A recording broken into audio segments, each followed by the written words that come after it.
Hi, it's Mrs. Looney, and I'm continuing reading the one and only Ivan. We're on page 204, More Paintings. George calls up to Julia. He's done for the night. Grab your backpack, he says, and hurry, it's late.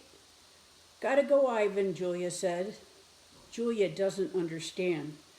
I have to get the right pieces. I dig through the pile, and here, somewhere, I know they are. I find one, and then another, and then another. I try to hold 4 of them up against the glass. Bob, I said, hurry, help me. Bob grabs paintings with his teeth and drags them to me. One by one, I shove pictures through the window crack. They crumple and tear. There are too many pieces. My puzzle is too big. Careful, Ivan, Julia said. Those might be worth millions someday. You never know. She arranges the paintings into a neat stack. I suppose Mac's going to want to sell these in the gift shop.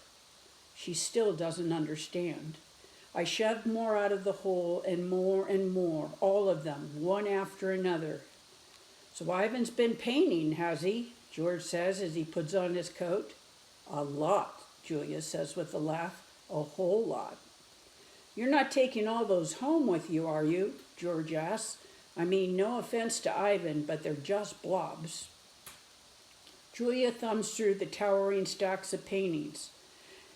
They might not be blobs to Ivan. Leave those by the office, George suggests. Mako wants to try selling them. Although why anyone would pay $40 for a finger painting a 2-year-old could do, I don't know. I like Ivan's work, Julia said. He puts his feelings into them. He puts his hair into them, George says. Julia waves goodbye. Night, Ivan. Night, Bob. I press my nose against the glass and watch her walk away. All my work, all my planning, wasted. I look at Ruby sleeping soundly, and suddenly I know she'll never leave the Big Top Mall. She'll be here forever, just like Stella. I can't let Ruby be another one and only. Often when visitors come to see me, they beat their hands against their puny chests, pretending to be me. They pound away, soundless as the wet wings of a new butterfly. The chest beating of a mad gorilla is not something you ever want to hear, not even if you're wearing earplugs, not even if you're 3 miles away wearing earplugs. A real chest beating sends the whole jungle running, as if the sky has broken open, as if men with guns are near. Thump. The sound, my sound, echoes the mall. George and Julia spin around. Julia drops her backpack. George drops his keys. The piles of pictures go flying. Thump, thump, thump. I bounce off the walls. I screech and bellow. I beat and I beat and I beat my chest. Bob hides under knot tag, his paws over his ears. I am angry at last. I have someone to protect. Puzzle pieces. After a long while, I grow quiet. I sit. It's hard work being angry. Julia looks at me with wide, disbelieving eyes. I'm panting. I'm a little out of shape. What the heck was that? George demands.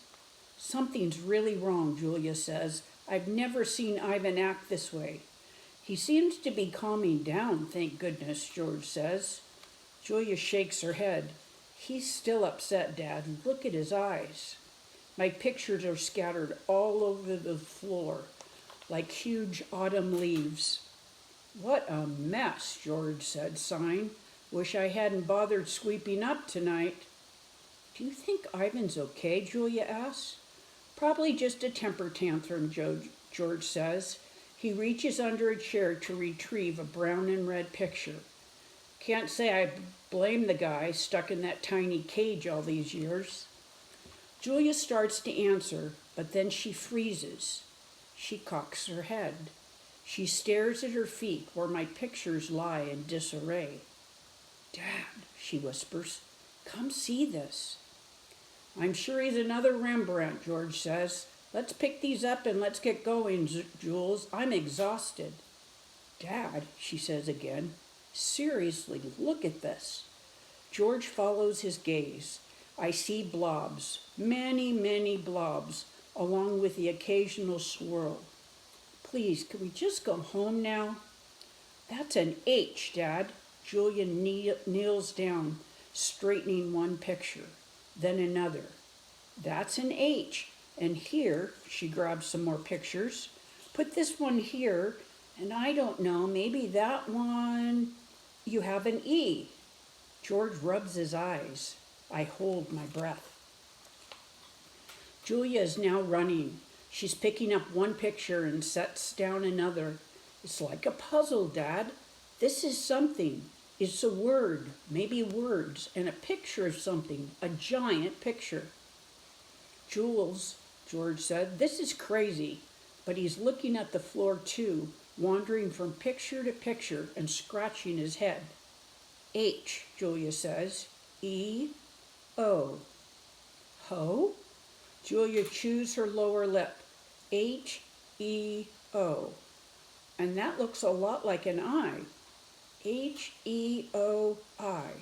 George writes in the air with his finger. I, E, O, H? Not the letter, an actual I. And that's a foot, or maybe a tree. And a trunk, Dad. I think it's a trunk. Julia runs to the window. Ivan, she whispers, what did you make? I stare back. I cross my arms. This is taking much longer than I thought it would. Humans. Sometimes they make chimps look smart. Finally, Julia and George take the pictures to the ring where there's room to see them all. An hour passes as they try to assemble my puzzle. Ruby awakes now, and she and Bob and I watch. Yes, I say proudly. Where am I supposed to be? That's a zoo, Ruby. See the walls and the grass and the people looking at you? Ruby squints. Who are all those other elephants? You haven't met them, I say, yet. It's a very nice zoo, Ruby says with an approving nod. Bob nudges me with his cold nose. It is indeed. In the ring, Julia pumps her fist in the air. Yes, she cries. I told you, Dad. There it is. H-O-M-E. Home. George gazes at the letters. He spins around to look at me. Maybe it's just a coincidence, Jules. You know, a once-in-a-trillion kind of thing, like that old saying about the chimp and the typewriter. Give him long enough and he'll write a novel. I make a grumbling noise, as if a chimp could write a letter, let alone a book. Then how do you explain the rest of it, Jules demands, the picture of Ruby in the zoo? How do you know it's a zoo, George asks. See the circle on the gate? There's a red giraffe in it. George squints and tilts his head. Are you sure that's a giraffe? I was thinking more along the lines of a deformed cat. It's the logo for the zoo, Dad. It's on all the signs. Explain that. George gives her a helpless smile. I can't begin to. I'm just saying there has to be a logical explanation. Look how big this is. Julia puts the last piece of Ruby's right ear into place. It's huge. It's definitely large, George agrees. Julia watches. She chews on her thumbnail. I see questions in her eyes. She turns back to the paintings and stares at them, looking, truly looking.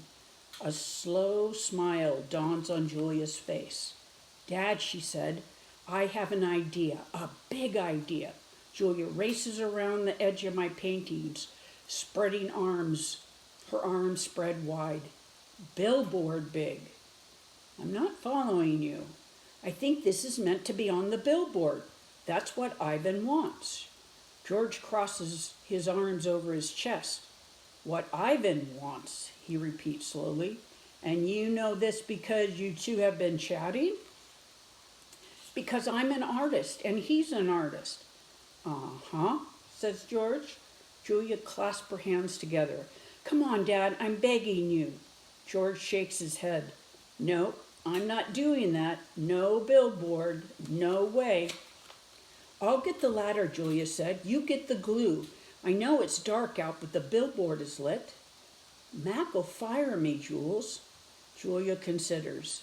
But think of the publicity, Dad. Everybody would know about Ruby. You want me to put up a sign that shows Ruby in a zoo with the word home on it in giant letters? George gestures towards my pictures. A sign, incidentally, that just happens to be made by a gorilla. Exactly. And you want me to do it without Mac's permission? George asks. Exactly. No, George says, no way. Jewel goes to the edge of the ring, careful not to step on any of my paintings. She picks up Mac's claw stick. She walks back and hands it to her father. George runs a finger along the blade.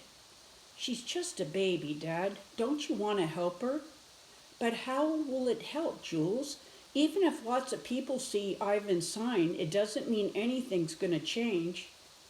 I'm not sure exactly how yet, Julia shakes her head. Maybe people will see the sign and they'll know this isn't where Ruby belongs. Maybe they'll want to help. George sighs. He looks at Ruby. She raised her trunk. It's a matter of principle, said Dad. Principle, Dad. Principal. L-E, George corrects.